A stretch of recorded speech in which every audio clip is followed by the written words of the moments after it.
Kerajaan Malaka memeluk kepercayaan Islam sehingga disebut juga Kesultanan Malaka. Pusat pemerintahan Kesultanan Malaka berada di Malaka yang saat ini menjadi wilayah di Malaysia.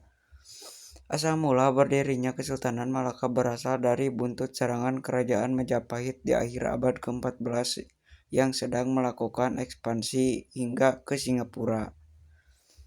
Serangan Majapahit tersebut membuat Parameswara, yaitu raja terakhir Kerajaan Singapura, melarikan diri hingga ke pesisir Selat Melaka. Dalam Sulalatus Salatin 1979 manuskrip bahasa Melayu, Parameswara akhirnya mendirikan kerajaan baru di tepi Selat Malaka pada 1405 Masehi yang bernama Kerajaan Malaka. Raja-Raja Malaka. Parameswara atau Raja Iskandar Shah merupakan pendiri sekaligus raja pertama Malaka. Dia mengunjungi Kaisar Yongle di Nanjing, Cina untuk meminta pengakuan kedaulatan.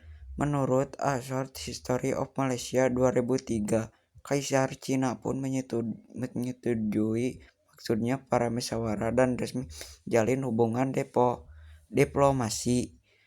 Relasi yang terjalin antara Malaka dan Cina membawa pengaruh positif pada perdagangan di kawasan Asia Tenggara.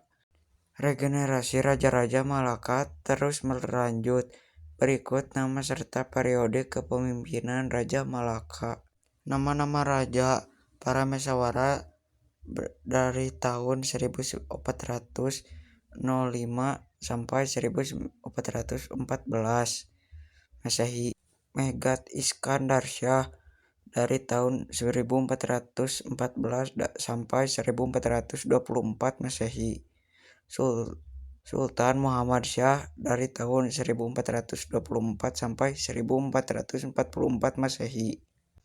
Sri Parameswara Dewansa dari 1444 sampai 1445. Sultan Muzaffar Shah dari tahun 1446 sampai 1459 Masehi. Sultan Mansur Shah dari tahun 1459 sampai 1477 Masehi.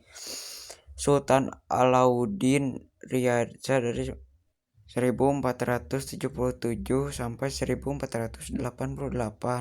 Sultan Mahmud Shah dari tahun 1448 sampai 1511. Masa kejayaan Kerajaan Malaka. Pada masa pemerintahan pertama Parameswara atau Raja Iskandar Shah, Kesultanan Malaka berada di puncak kejayaan. Letak Kerajaan Malaka yang dekat dengan Selat Malaka membuat kerajaan ini menjadi pusat perdagangan terbesar di Asia Tenggara. Wilayah kekuasaan Malaka semakin meluas pasca ekspansi, mencakup Menanjung Malaya hingga pantai timur Sumatera. Kemudian di masa pemerintahan Sultan Mansur Shah tidak hanya perekonomian yang terus meningkat, penyebaran agama Islam juga semakin meluas di Malaka. Terima kasih.